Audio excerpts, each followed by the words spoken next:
I stared at my phone as Dad's voicemail played through my AirPods. Rosalind, you will attend Madison's wedding this Saturday, or I'm done paying your tuition. I mean it this time. Your sister deserves family support, not your selfish excuses. I almost laughed out loud. My boss walked past my glass office, waving at me. Dad had no clue I'd graduated valedictorian 14 months ago. No clue I earned 6 figures. The envelope I'd been preparing sat in my desk drawer, waiting. The voicemail kept playing in my head as I leaned back in my office chair, looking out at the Seattle skyline.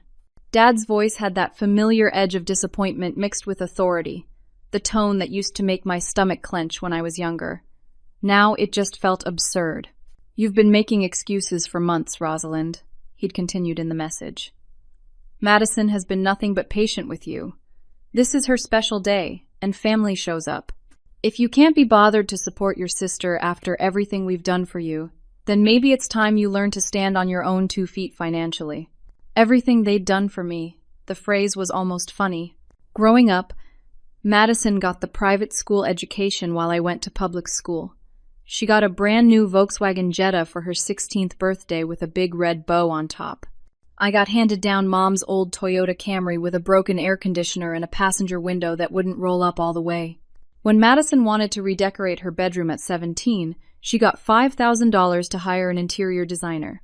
When I asked Dad to fix the leak in my ceiling that dripped every time it rained, he said he'd get to it eventually. He never did. I learned to position a bucket under the spot and empty it every morning. Madison's Sweet 16 party cost $15,000. There was a DJ, a catered dinner, and a photo booth. My parents rented out the country club. 200 guests attended. For my 16th birthday, Mom made a grocery store cake, and we had dinner at home, just the 4 of us. Dad spent most of the meal talking about Madison's upcoming college applications. Every dance recital Madison performed in, both parents were in the front row with flowers and a camera. Every academic award I won, every honor roll certificate, every scholarship competition I placed in, they were too busy. There was always something more important. A work meeting. One of Madison's events. Errands that couldn't wait. The pattern was so consistent that I started to think of it as normal. Madison needed more support, Dad always said. She was more sensitive, more social, needed more guidance. I was independent. Self-sufficient. I didn't need as much attention. What he really meant was that investing in me felt less rewarding to them. Madison was showy. She posted everything on social media, tagged them constantly, made sure everyone knew how wonderful her parents were. I was quiet. I studied. I worked. I didn't perform my gratitude for an audience. When it came time for college, Madison got a full ride from the bank of Mom and Dad. They paid her tuition at a private liberal arts college, covered her dorm fees, gave her a monthly allowance for food and entertainment, paid for her sorority dues, funded her spring break trips. She graduated with 0 debt and a degree in communications that she barely used. I got a different speech. You're so smart, Rosalind. You'll have no trouble getting scholarships. We believe in you. Translation: you're on your own. I took out student loans. I worked 3 jobs. I was a barista at a coffee shop near campus from 5 in the morning until 9. I tutored students in math and computer science from 3 in the afternoon until 6. I did freelance coding work in whatever hours remained, usually late into the night. I slept about 4 hours a night for 3 years, but I graduated summa cum laude. I won a competitive merit scholarship my junior year that covered the rest of my tuition. I landed an internship at a major tech company my senior year through pure merit and hard work. They offered me a full-time position before I even graduated. I accepted, finished my degree a semester early, and walked across that stage as valedictorian of my class at the University of Washington. My parents didn't come to my graduation. Madison had a bridal shower that same weekend, for a wedding that wouldn't happen for another 6 months. That was 14 months ago. I'd been working as a senior software engineer ever since. My starting salary was $135,000. After my first-year review and a promotion, I now made $155,000, plus stock options and a generous bonus structure. I had $85,000 in my savings account. I owned my car outright. paid in cash from my signing bonus. I rented a beautiful one-bedroom apartment in downtown Seattle for $2,800 a month and paid it easily. I had no debt. None. I'd paid off my student loans in the first 8 months. And my family had no idea. I'd made the decision not to tell them the day I got my diploma in the mail. I wanted to run an experiment. I wanted to see if they could love me, be proud of me, reach out to me, without needing anything from me, without it benefiting them somehow. It was a test of their character. So far, they were failing spectacularly. The only calls I got were demands. Come to this event for Madison. Send a gift for Madison's engagement. Contribute to Madison's wedding. Show up and smile and play the role of supportive little sister while they continued to treat me like an afterthought. 6 months ago, Madison got engaged to Brandon, a guy who worked in finance and came from money. The wedding budget ballooned to over $80,000. My parents contributed $40,000. They announced this proudly on Facebook. Dozens of people commented about how generous they were. What wonderful parents. I wasn't invited to be a bridesmaid. Wasn't invited to the dress shopping trips, the bridal showers, the bachelorette party in Miami. Madison's social media was full of photos from all these events. Her and her bridesmaids in matching robes, holding champagne glasses. Her and Mom crying happy tears in a bridal boutique. Her showing off her ring in dozens of posed shots. I was expected to attend the wedding, though. That was my role. Show up, sit quietly, smile for photos if asked, and fade into the background. Until 3 days ago, when Madison called. Rosie, she'd said, using the nickname I'd always hated. Her voice was syrupy sweet, the tone she used when she wanted something. I've been thinking, and I feel just terrible that you're not in the wedding party. For 1 second, one brief, stupid second, hope had flickered in my chest. Maybe she actually cared. Maybe this was a genuine olive branch. I'd love for you to be a bridesmaid after all, Madison continued. There's still time, you just need to buy the dress. It's $500, but it's so gorgeous you'll love it. And we're all getting our hair and makeup done together the morning of the wedding. That's $300. Oh, and we're doing a group gift for the honeymoon fund. Everyone's contributing at least $1,000, so you'd need to do that too. But then you'd be part of everything. Doesn't that sound amazing? $1,800.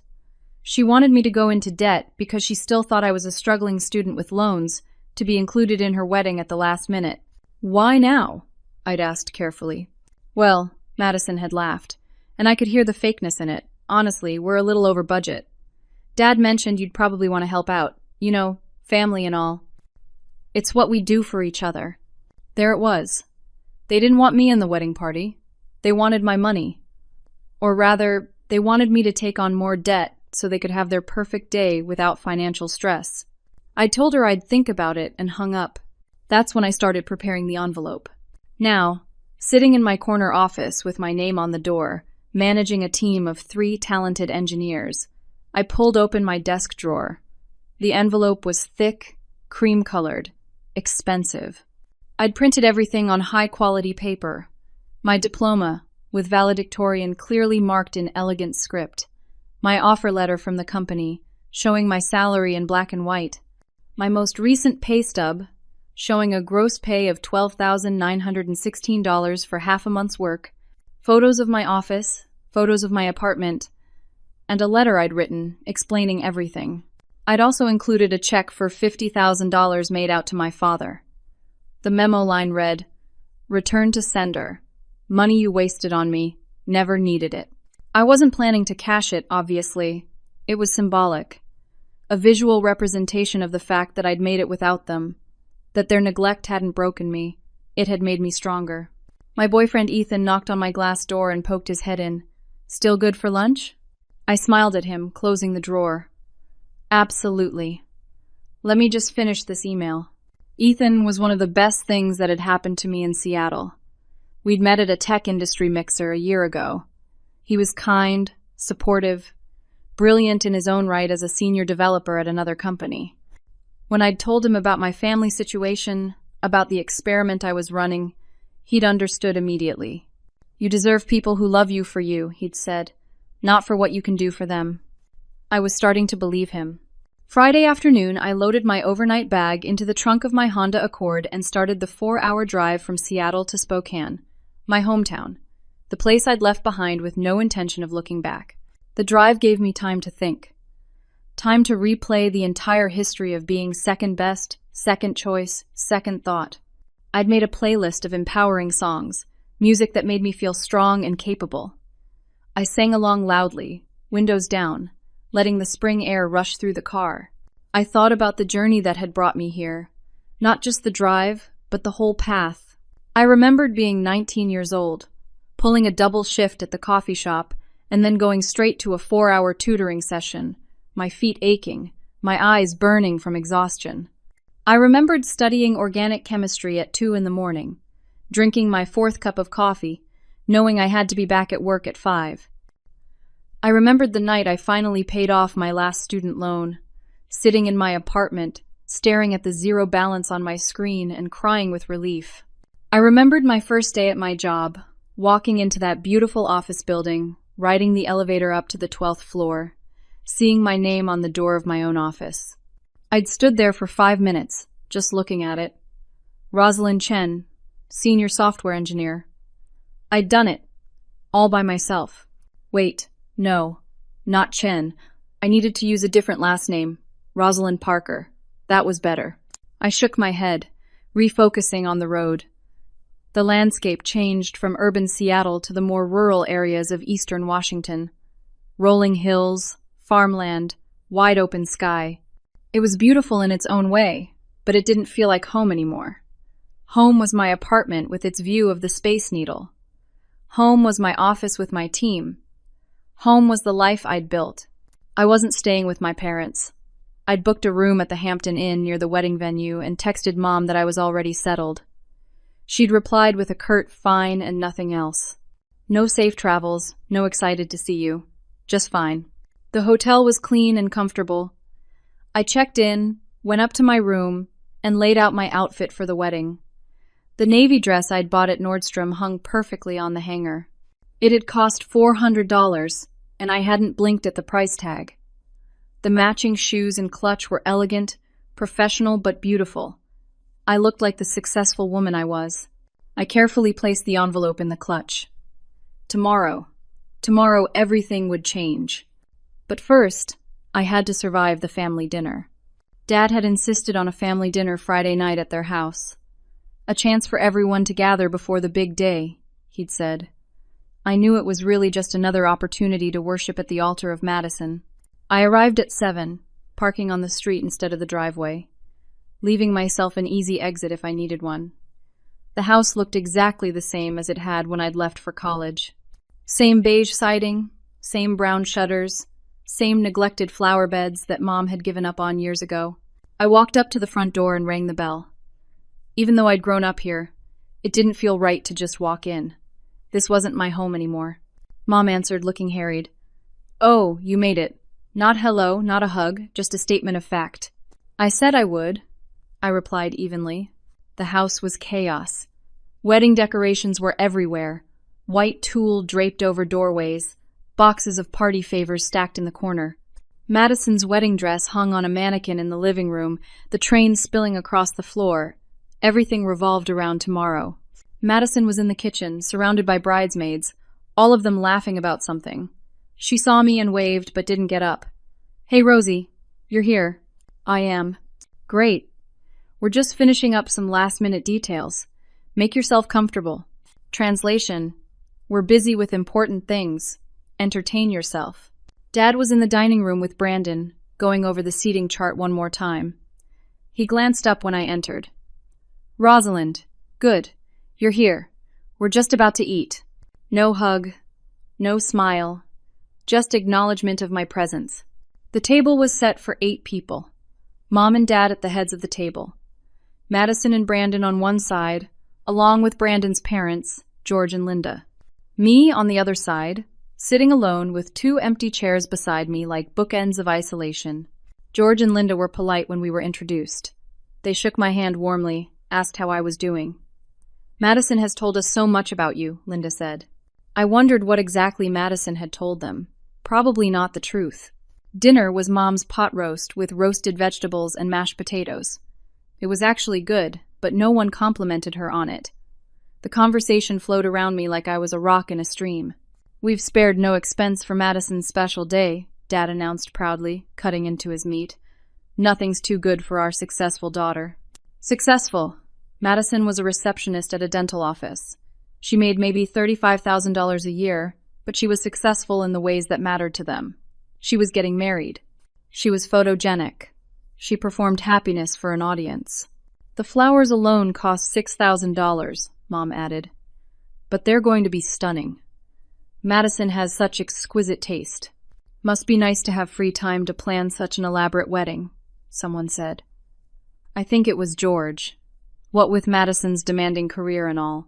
There was an awkward pause. Everyone knew Madison's job was not demanding in the slightest. Dad jumped in. "Madison has always been so good at balancing everything.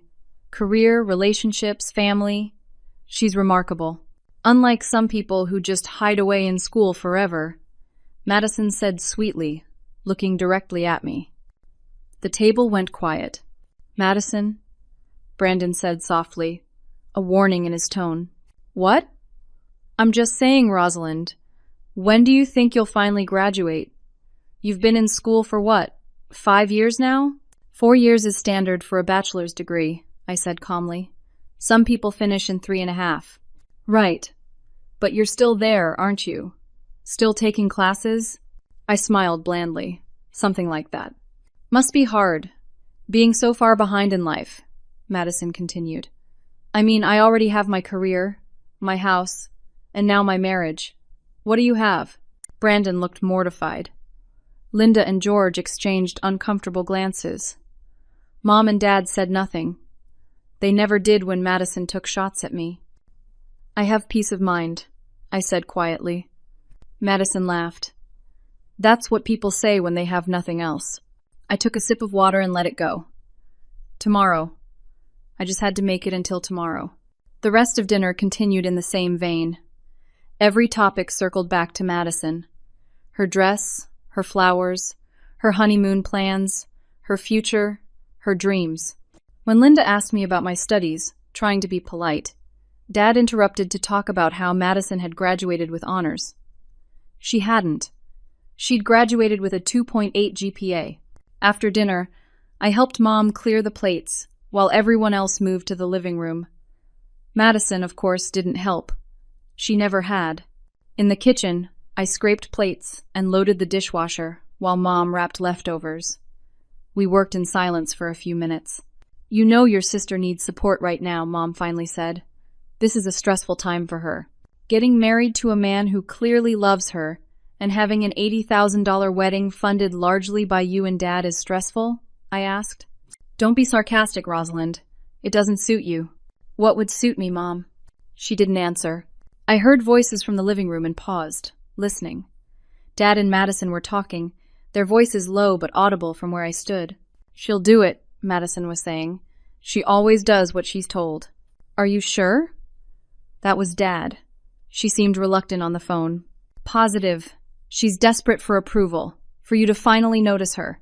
She'll give us the money for the honeymoon fund if we frame it right. Make it seem like it's her chance to finally contribute something meaningful to this family." My hands stilled in the soapy dishwater. $5,000 should cover the shortfall, Dad said. And she owes us anyway. We raised her. She can take out another student loan if she needs to. "Exactly," Madison laughed. "I mean, what's another $5,000 in debt when she already has so much? At least this way she'll be useful." Mom had frozen beside me, a container of leftover pot roast in her hands. She'd heard it too. Our eyes met.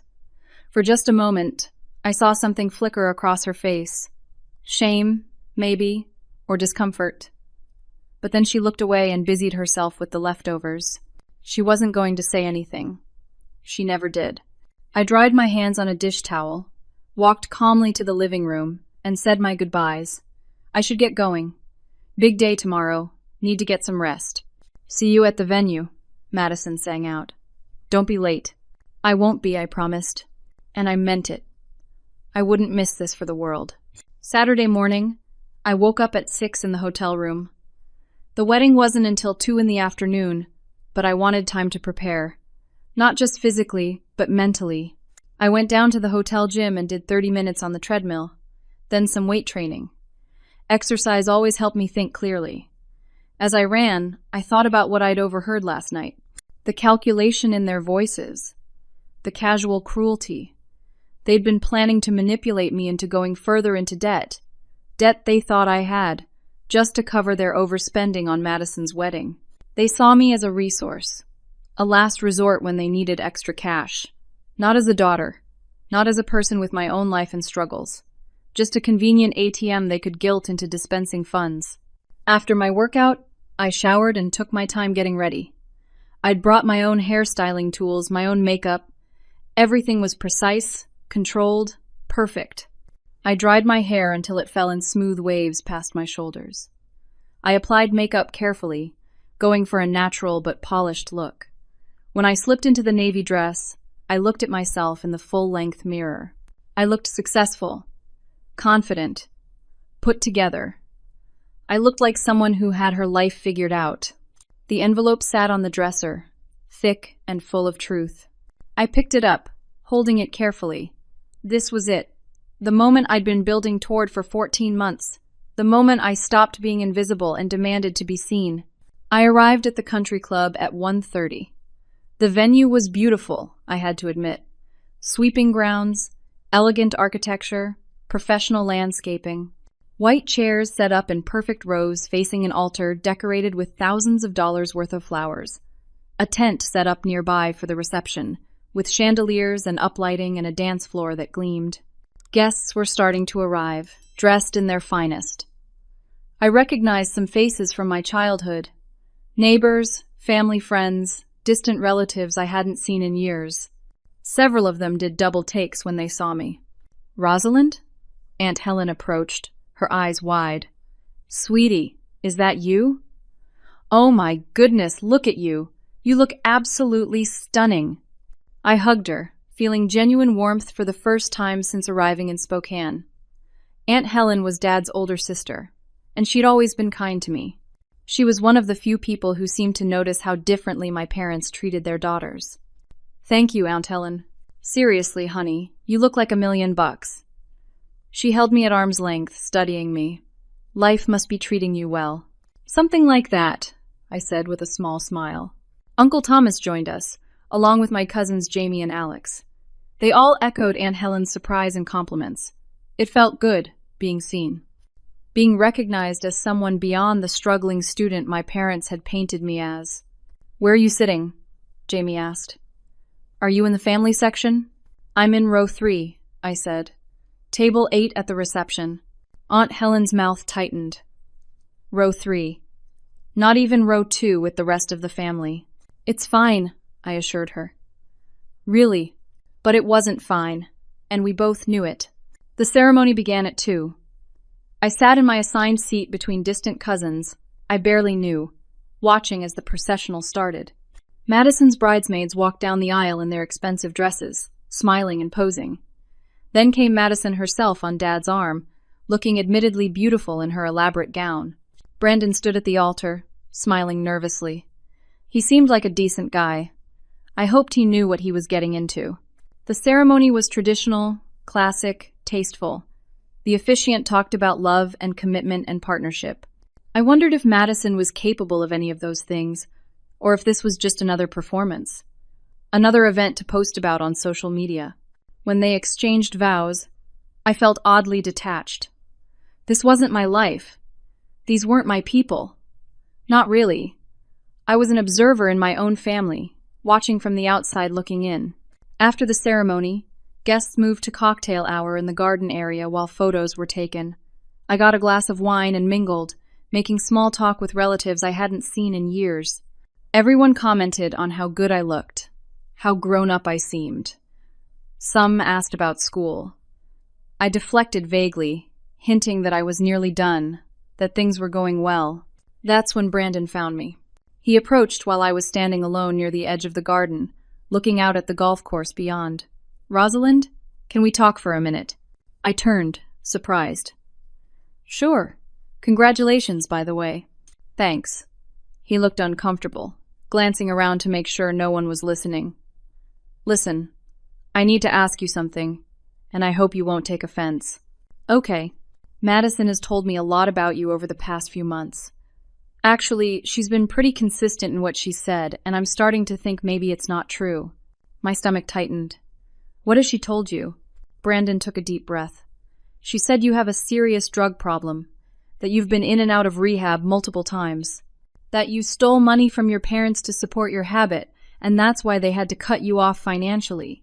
She said you're mentally unstable, possibly dangerous, and that she was worried you might cause a scene at the wedding. The words hit me like physical blows. I stood there, frozen, processing what he'd just said. But, Brandon continued quickly, you don't seem like any of those things. You seem completely normal. Actually, you seem more put together than most people here, including my new wife. So, I'm confused. Why would Madison lie like that about her own sister? I couldn't speak for a moment. The depth of Madison's cruelty was staggering. It was one thing to exclude me, to take shots at me, to see me as less than, but to actively destroy my reputation? To paint me as an addict and a thief to her future husband. I don't have a drug problem, I finally said, my voice steady despite the rage building inside me. I've never been to rehab. I've never stolen anything from anyone. I'm not mentally unstable. Brandon nodded slowly. I didn't think so. But why would she make all that up? Because she's jealous, I said simply. Because despite getting everything handed to her on a silver platter, she still sees me as a threat. A threat? How? I pulled the envelope from my clutch. You'll find out soon enough. Everyone will. Brandon looked at the envelope, confused. But before he could ask more questions, someone called him back for more photos. He left, throwing one more puzzled glance over his shoulder. I stood there, holding the envelope, my hands shaking slightly. Not from nerves, from anger, from determination, from the knowledge that I was about to blow up everything. And I couldn't wait. The reception hall was stunning. Chandeliers dripped crystal above round tables draped in ivory linens. Centerpieces of white roses and hydrangeas sat on every table, surrounded by flickering candles. The head table was on a raised platform, giving Madison and Brandon a perfect view of their subjects. I found my assigned seat at table 8. As predicted, I was far from the head table, tucked in the back with people who barely knew me. Aunt Helen and Uncle Thomas were at my table, along with some older cousins and a few family friends. At least the company was decent. This is ridiculous, Aunt Helen muttered as we sat down. You're her sister, and they have you seated back here like you're a stranger. It's fine, I said for what felt like the 100th time. It's not fine. It's never been fine. Uncle Thomas shook his head. Your parents have been pulling this garbage for 25 years, and I'm sick of watching it. I squeezed his hand gratefully. Thank you for noticing. Dinner was served. Fancy plated meals that probably cost $100 per person. Filet mignon, roasted asparagus, truffle mashed potatoes. It was delicious, but I could barely taste it. My heart was pounding in anticipation. After dinner, the speeches began. The best man, one of Brandon's college friends, went first. His speech was funny and warm, full of stories about Brandon's loyalty and kindness. It made me like Brandon more and worry about him more in equal measure. Then came the maid of honor, Madison's best friend since high school. Her speech was different, pointed. Madison has always known who her real supporters are, she said, looking around the room meaningfully. She surrounds herself with people who show up when it matters, who put her first, who understand what true family means, not people who only appear when it's convenient for them. The jab was clearly directed at me. Several people glanced my way. I kept my face neutral, but inside I was seething. Then Dad stood up to give his speech. My beautiful daughter Madison, he began, his voice thick with emotion. Watching you grow into the woman you are today has been the greatest joy of my life. Your mother and I have given everything to our daughters, sacrificed so much to provide opportunities, to support their dreams. But Madison, you've always made it easy. You've made us proud, every single day. He went on for 5 minutes. 5 minutes about Madison's beauty, her grace, her ambition, her perfect choices. 5 minutes where he managed not to mention his other daughter at all. Not once. Not even a passing reference to family or siblings in general. I watched several guests shift uncomfortably. Aunt Helen's face was red with anger. Uncle Thomas looked disgusted. When Dad finished, Mom stood up. Her speech was more of the same. Praising Madison, talking about the sacrifices they'd made as parents, highlighting Madison's successes. "We've supported her every step of the way," Mom said. "Nothing has been too much. We'd do anything for our successful, beautiful daughter." Still no mention of me. When Mom sat down, there was polite applause, but the energy in the room felt weird. Off. People were starting to notice the elephant in the room. Or rather, the missing daughter in the speeches. The DJ announced that the cake would be cut soon, and people started to relax, moving around, refreshing drinks, chatting.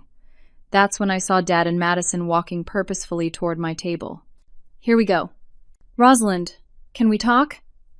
Dad's voice had that false cheerfulness he used when he wanted something. I stood up, following them to a quiet corner near the bar. Madison was smiling, but her eyes were calculating. "So," Madison began, "did you bring a gift? I noticed you didn't get us anything from our registry." "I haven't gotten anything yet," I said honestly. I wanted to wait until I could afford something meaningful. Dad jumped in. "Actually, Rosalind, your sister and brother-in-law could use some help with their honeymoon expenses. We all want to contribute to making their trip special." "We're thinking everyone should pitch in," Madison added. "Family especially. It's what you do for people you love." "And I know you have student loans," Dad said, his voice taking on that familiar, condescending tone. "But you can spare $5,000. You can take out another loan if you need to. We've done so much for you over the years. It's time you gave back." Several people were nearby, within earshot. Aunt Helen was standing just a few feet away, pretending to look at her phone but clearly listening. Other guests were milling around, some of them starting to pay attention to our conversation. "Perfect. Actually," I said calmly, "I'd like to say a few words." "Rosalind, this isn't the time," Dad said quickly. "Oh, I think it's the perfect time." I walked toward the DJ booth. "What are you doing?" Madison hissed.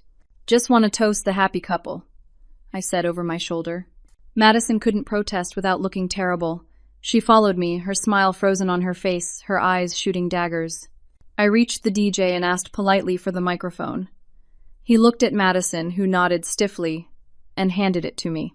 The room quieted as I walked to the center of the dance floor, holding the microphone.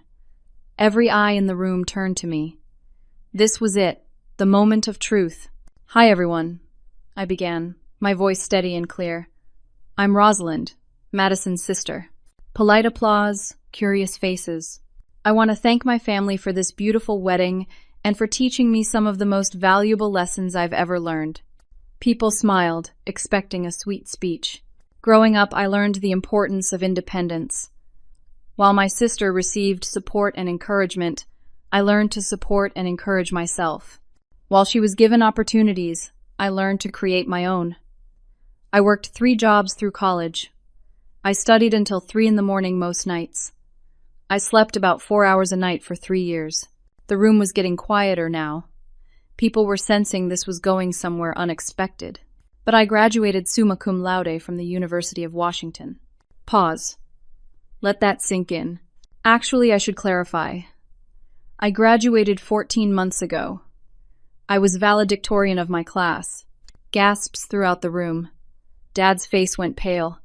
Madison's smile faltered. I've been working as a senior software engineer at a tech company in Seattle since then. I make a comfortable 6-figure salary. Actually, to be specific, I make $155,000 a year, plus stock options and performance bonuses. More gasps. People pulling out their phones, recording.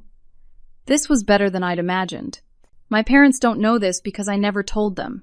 I wanted to see if they could love me without needing me, if they could be proud of me without it benefiting them somehow. I started walking toward the head table, toward Dad. He looked frozen. I've been financially independent since graduation. I own my car outright. I pay rent on a beautiful apartment in downtown Seattle. I have no debt, none. I paid off my student loans in 8 months. I pulled the envelope from my clutch. Dad, you left me a voicemail this week. You threatened to cut off tuition payments if I didn't attend this wedding. You said I was selfish, that I didn't support my family. I handed him the envelope. He took it with shaking hands. Here's your answer. The room was dead silent. You could have heard a pin drop. Dad opened the envelope slowly, his fingers fumbling. He pulled out the diploma first. His eyes went wide. Then the offer letter, the pay stub, the photos, the letter I'd written. And finally, the check fluttered out, falling onto the table. $50,000. Multiple people gasped. Someone said, "Oh my God," loudly. Mom stood up, her hand over her mouth. Madison grabbed the papers from Dad, reading them frantically, her face cycling through confusion, shock, realization, and then rage. "The check is to repay you for any money you think you wasted on me," I said into the microphone, my voice carrying through the stunned silence. "Though we both know you spent a fraction on me compared to what you lavished on Madison, I won't be cashing it. Consider it a reminder that I never needed you. I succeeded despite you, not because of you." I handed the microphone back to the DJ and walked toward the exit. The room erupted. For a moment, nobody moved. Then everything happened at once. Dad tried to speak, his mouth opening and closing like a fish. No words came out. He just stared at the check in his hands, at the pay stub showing my bi-weekly salary, at my diploma with the valedictorian seal gleaming in gold. Mom burst into tears, loud, ugly sobs that echoed through the suddenly silent ballroom. And Madison screamed, "How dare you!" She lunged toward me, but Brandon caught her arm, holding her back. "This is my wedding! My day! How dare you make this about you?" I turned back to face her, my voice calm. "I came here because families should matter. But you've made it very clear that I only matter when you need something from me." "You're lying!" Madison shrieked, her carefully styled hair starting to come loose as she struggled against Brandon's grip. "You're making all of this up." "The documents are real," I said, simply. "Anyone can verify them. The University of Washington keeps graduation records. My employer has a website listing their employees." "I don't care!" Madison's face was red, twisted with rage. Her mask of perfection had completely shattered. "You always have to ruin everything. You can't just let me have one day. One perfect day." "Madison, stop," Brandon said quietly, but she wasn't listening. "You're so selfish. So jealous. You've always been jealous of me." Several guests were openly recording now. Phones pointed at Madison as she completely melted down in her $5,000 wedding dress. This was going to be all over social media by morning. "Sweetheart, calm down," Mom tried, reaching for Madison. "Don't tell me to calm down." Madison turned on her. "This is your fault. You should have controlled her. You should have made sure she knew her place." The ugly truth of how Madison really saw me, saw the family dynamics, was spilling out for everyone to see. Aunt Helen stood up from our table. Her voice rang out clear and strong. "Madison, stop it. Stop it right now. Rosalind just proved she's done nothing but succeed on her own, while you've had everything handed to you. Stay out of this, Aunt Helen." "No." Uncle Thomas stood up too. "We've watched your parents favor you for 25 years. We've watched them give you everything while Rosalind got scraps, and she still succeeded. She did it without them, without their support, without their money. She's remarkable, and you can't stand it." Other relatives started speaking up. Cousins who'd noticed the favoritism. Family friends who'd seen how differently the two sisters were treated. Even some of Madison's own friends looked uncomfortable, whispering to each other. "We all saw it," someone else said. An older woman I didn't recognize. At every family gathering, every holiday, Rosalind was always overlooked. Dad finally found his voice. "Rosalind, please. We didn't know. We thought you needed us. We thought you were still in school." "Because you never asked," I said. "You never called to check on me. Never asked how I was really doing. You only called when you wanted something for Madison. That's not true, Mom said through her tears. Isn't it? When's the last time you called just to talk to me, Mom? When's the last time you asked about my life? She couldn't answer. We thought Madison needed more support, Dad said weakly. She was more fragile, more sensitive. Aunt Helen laughed bitterly. She wasn't fragile. She was spoiled. There's a difference. You were always so independent, Rosalind, Dad continued, grasping at straws. You didn't seem to need us. She shouldn't have had to be independent at 15, Frank, Uncle Thomas said sharply. She was a child. Your child. And you made her raise herself while you catered to Madison's every whim. I was jealous of you, Mom said suddenly, her voice breaking. Is that what you want to hear? I was jealous of my own daughter. The room went quiet again. You were so smart, Mom continued, mascara running down her face. So capable. You didn't need me. Madison did. Madison made me feel important, needed. You just made me feel inadequate. So you punished me for being competent? I asked softly. I didn't mean to. I just didn't know how to connect with you. So I focused on the daughter who did need me. It was the first real thing my mother had said to me in years. And it was too little, too late. That's your excuse? Aunt Helen looked disgusted. You were threatened by your own child's intelligence, so you neglected her? Mom just cried harder. Brandon had pulled Madison to the side, near the windows. I could see them through the glass, arguing. Madison was gesticulating wildly, still crying, still raging. Brandon's face was stone, his jaw clenched. He said something sharp, and Madison's eyes went wide. Inside, the reception had descended into chaos. Some guests were leaving. Others were clustered in groups, gossiping. The wedding cake sat untouched. The DJ had stopped the music.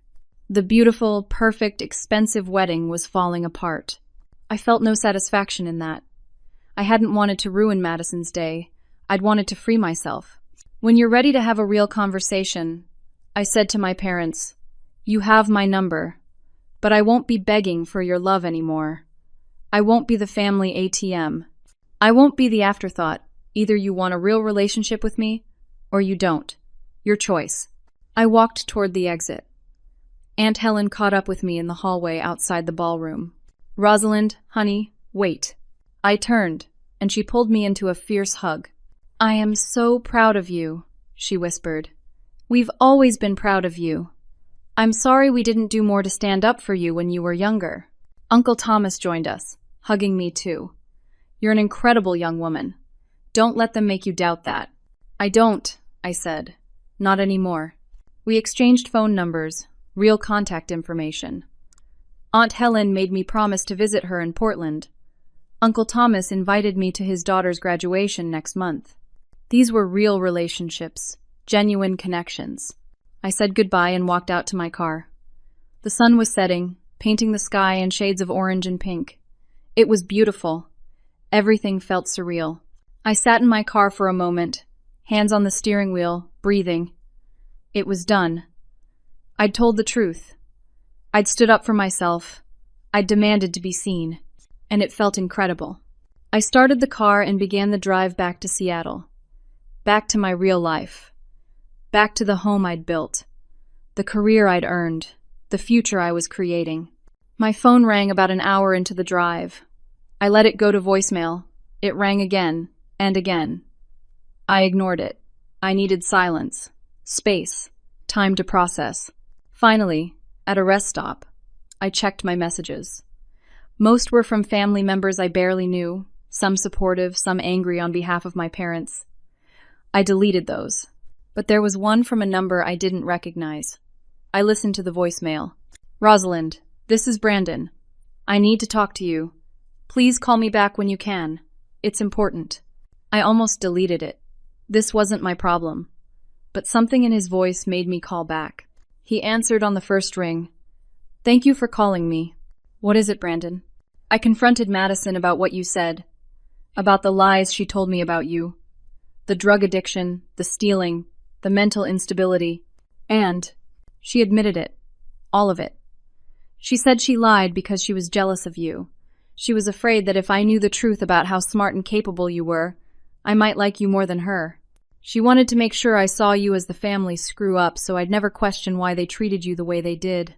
I closed my eyes, the pain of that confession cutting deeper than I expected. She also told me other things, Brandon continued, about how she really sees people, how she sees me. She said some things tonight, in the heat of the moment, that I can't unhear. I'm sorry. Don't be. You did me a favor. I need to think about whether I can actually go through with this marriage. We signed the venue contract. We had the ceremony, but we haven't filed the legal paperwork yet. We were supposed to go to the courthouse Monday to make it official. What are you going to do? I don't know yet. But I wanted to thank you for having the courage to tell the truth, even if it blew everything up. We talked for a few more minutes, then said goodbye. As I got back on the highway, I thought about the ripple effects of truth. How one moment of honesty could change everything. I didn't feel guilty. Madison had built her perfect life on a foundation of lies and manipulation. If it was crumbling now, that was on her, not me. I made it back to Seattle after midnight. My apartment had never looked so welcoming. I kicked off my shoes, changed into comfortable clothes, and sat on my couch, looking out at the city lights. My phone buzzed. A text from Ethan. How did it go? I called him instead of texting back. When he answered, I said, I did it. I told them everything. And it was exactly as bad and exactly as good as I thought it would be. He listened as I recounted the whole evening. He didn't interrupt, didn't judge, just let me process out loud. I'm proud of you, he said when I finished. That took incredible courage. I'm exhausted, I admitted. Get some sleep. We'll talk tomorrow. But sleep didn't come easily. I lay in bed replaying the evening. Madison's screams, Dad's shocked face, Mom's confession. The truth bomb I'd dropped in front of 200 people. I'd changed everything. There was no going back now. And I was okay with that. The next 2 weeks passed in a blur. I threw myself into work, leading my team through a critical product launch. The normalcy of code reviews and stand-up meetings and client presentations was grounding. This was my real life. The drama in Spokane felt like something that had happened to someone else. But the fallout continued, reaching me through text messages and phone calls I mostly ignored. Aunt Helen kept me updated. Apparently, Madison's meltdown had been recorded by at least a dozen guests. The videos went viral on local social media. Not national news, thankfully, but enough that people in Spokane were talking. The perfect, beautiful, blessed Madison had been exposed as someone cruel and entitled. Brandon had indeed annulled the marriage. They'd never filed the legal paperwork, so technically, they were never legally married at all. He'd moved out of the house they were supposed to share, and was staying with his parents. Word was that he was devastated, not just about Madison's lies about me, but about who she really was underneath the polished exterior. Madison had to return all the wedding gifts, which must have been humiliating. Her social media presence, once full of carefully curated perfection, went dark. Aunt Helen heard she'd lost several friends who were appalled by her behavior. Mom and Dad were apparently not speaking much. Dad was defensive, insisting he'd done his best as a father. Mom was in therapy, actually confronting her jealousy and failures as a parent. They were both dealing with the social fallout, with relatives and friends who now saw them differently. I felt bad for them. Not bad enough to reach out first, but bad. They were facing consequences for decades of choices, and that had to be painful. On a Wednesday, 2 weeks and 3 days after the wedding, my phone rang with Dad's number. I let it ring twice before answering. Hello? Rosalind. His voice was different. Smaller. Thank you for answering. What do you need, Dad? Nothing. I don't need anything. I want to talk, if you're willing. I took a breath. I'm listening. I've been in therapy. Your mother and I both have.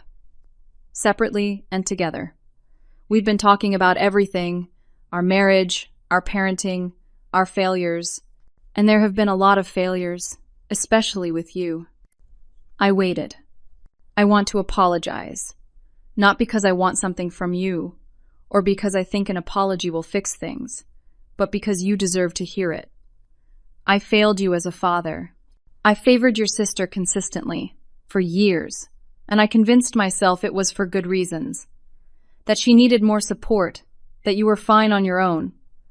But the truth is, it was easier.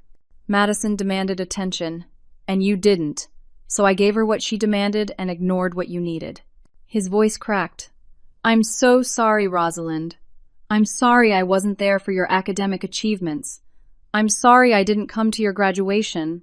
I'm sorry I threatened you instead of congratulating you when you succeeded. I'm sorry I saw you as a resource instead of my daughter. I felt tears prick my eyes, but I didn't speak. He needed to say this. I don't expect you to forgive me. I don't expect us to have a relationship. But I want you to know that I see now what I did. I see how badly I hurt you. And I'm going to work on being better, whether or not you're in my life. Why? I finally asked. Why now? Because I almost lost you completely, and I realized I never really had you at all. I had a daughter who lived in my house, but I never knew her. I never tried to know her. And that's the biggest regret of my life. We talked for an hour. It was the longest, most honest conversation we'd ever had. He didn't make excuses. He took responsibility. He asked about my life, really asked, and listened to the answers. When we hung up, I felt something shift. Not forgiveness, not yet, but maybe the possibility of it someday. 2 days later, Mom called. Her apology was even harder to hear because it was so raw.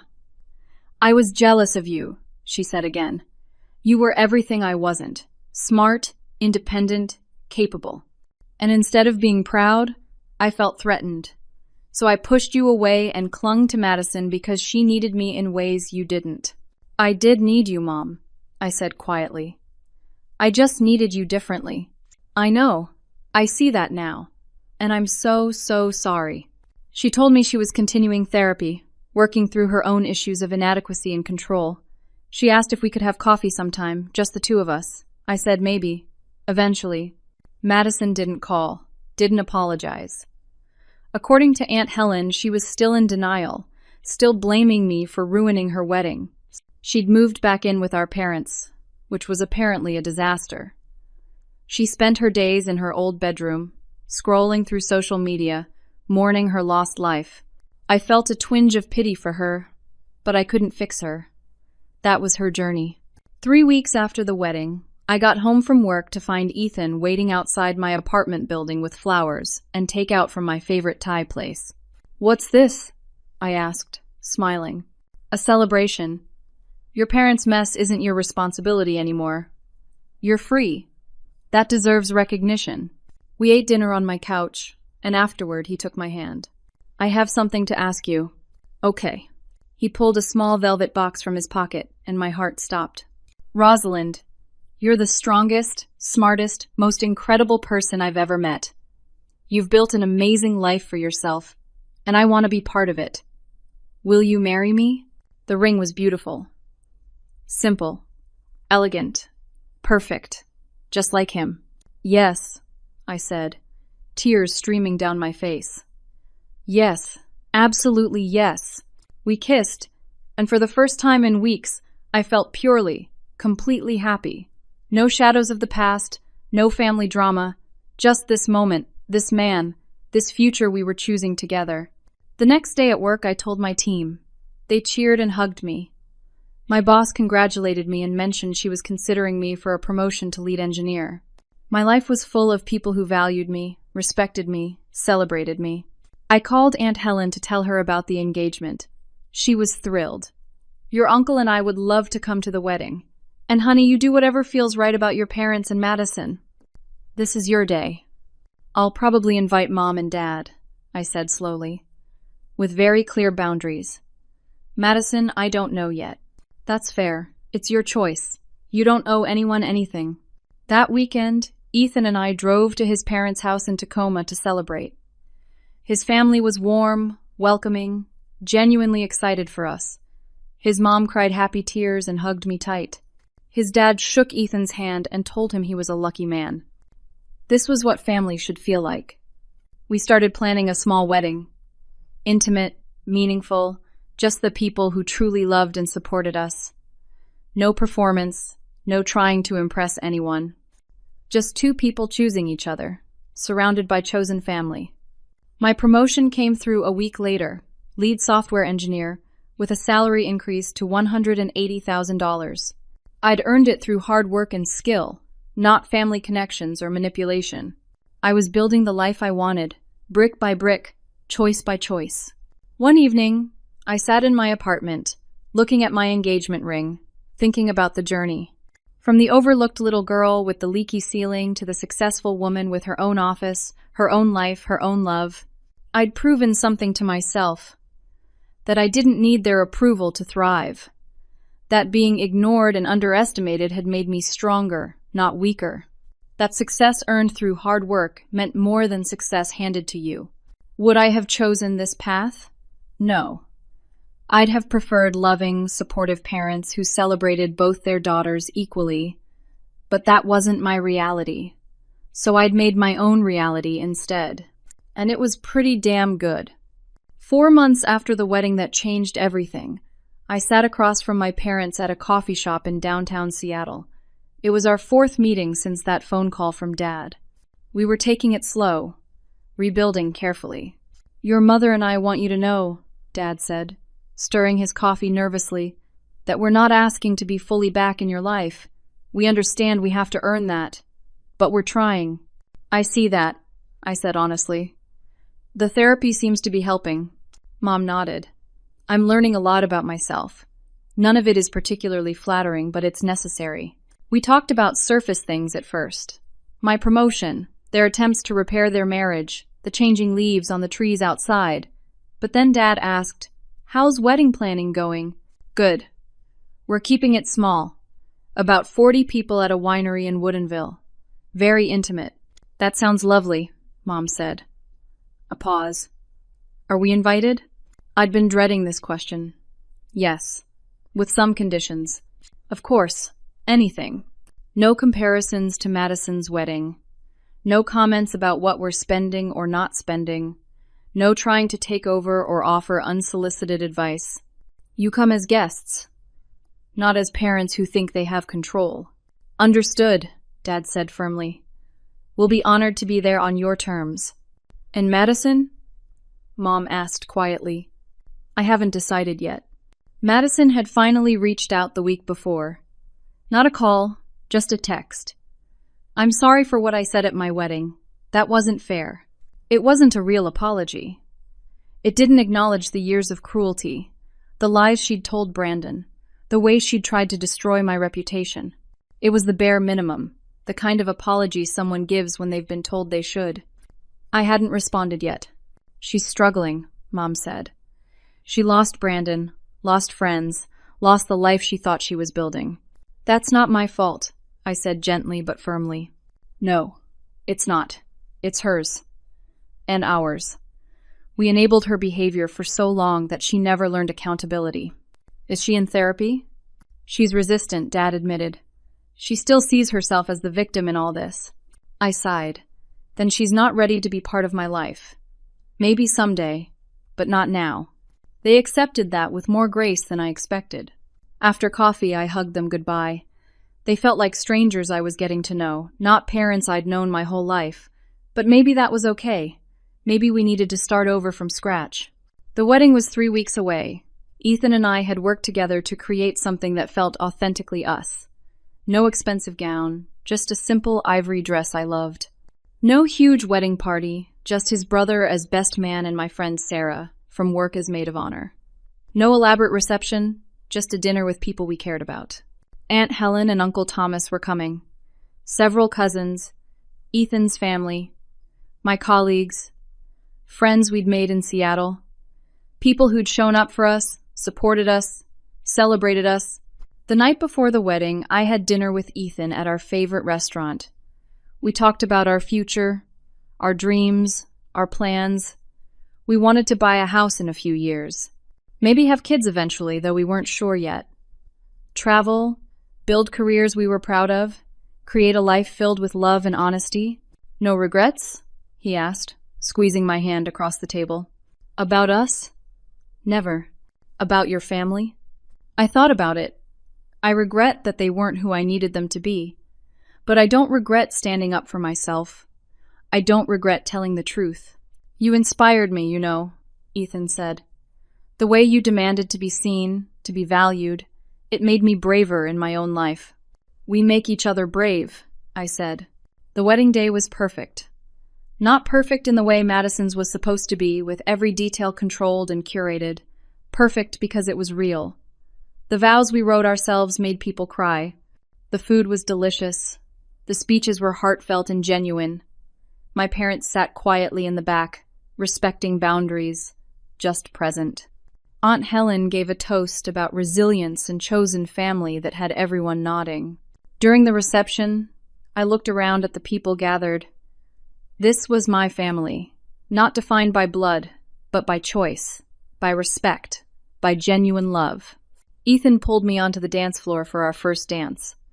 As we swayed together, he whispered, "I'm so proud to be your husband.